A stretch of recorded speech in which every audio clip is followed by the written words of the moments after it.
The Virgin Mary's Child, a Brother Grimm's Fairy Tale. A poor woodcutter and his wife lived at the edge of a large forest with their only child, a 3-year-old little girl. They were so poor that they couldn't afford daily meals anymore and didn't know how they would provide food for their daughter.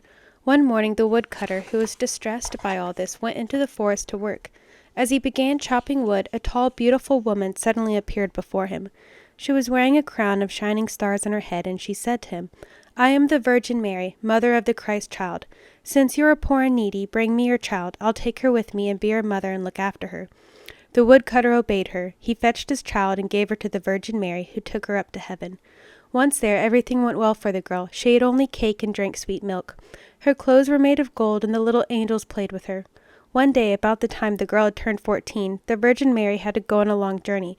Before she went away, she summoned the girl and said, "Dear child, I am trusting you with the keys to the 13 doors of the kingdom of heaven.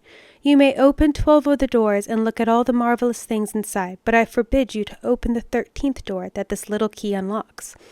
The maiden promised to obey her commands, and after the Virgin Mary had departed, she opened a new room every day and looked into the rooms of the heavenly realm. In each one of them there was an apostle and a dazzling light. Never in her life had she seen such splendor and glory. When she had finished opening the 12 doors, the forbidden door was the only one left. For a long time she resisted her curiosity, but finally she was overcome by it and opened the 13th door as well. And as the door sprang open, she saw the Holy Trinity sitting in fire and splendor. Then she touched the flames a little bit with her finger, and the finger turned golden. Quickly she slammed the door shut and ran away. Her heart started pounding and wouldn't stop. A few days later, the Virgin Mary returned from her journey and asked the maiden to return the keys of heaven to her. When the girl handed her the bunch of keys, the Virgin looked into her eyes and said, "Didn't you also open the 13th door?" "No," she answered. Then the Virgin Mary put her hand on the maiden's heart and could feel it pounding and pounding. Now she knew the girl had disobeyed her command and had opened the door. Once again she asked, "Are you sure you didn't open the door?" "I'm sure." The maiden denied doing it for a second time.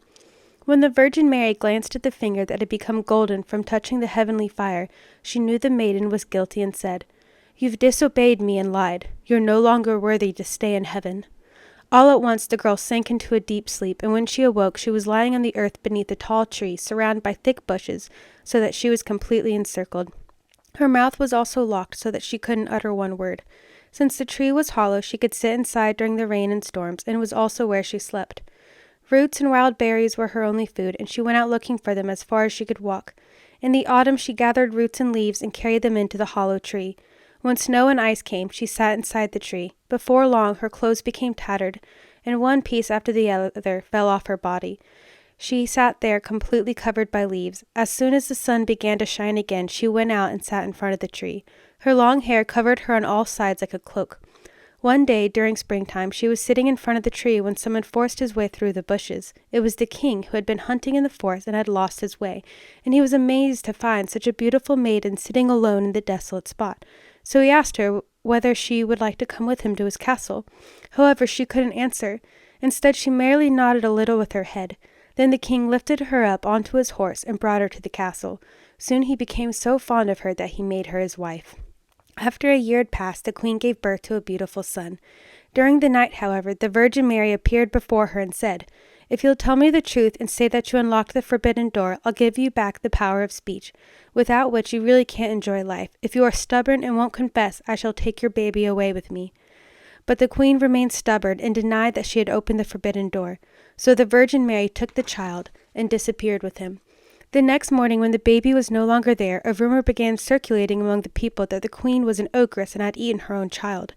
Then another year passed, and the queen gave birth to another son. Once more, the Virgin Mary appeared before her and asked her to tell the truth, otherwise she would also lose the second child. But the queen persisted in denying that she had opened the forbidden door.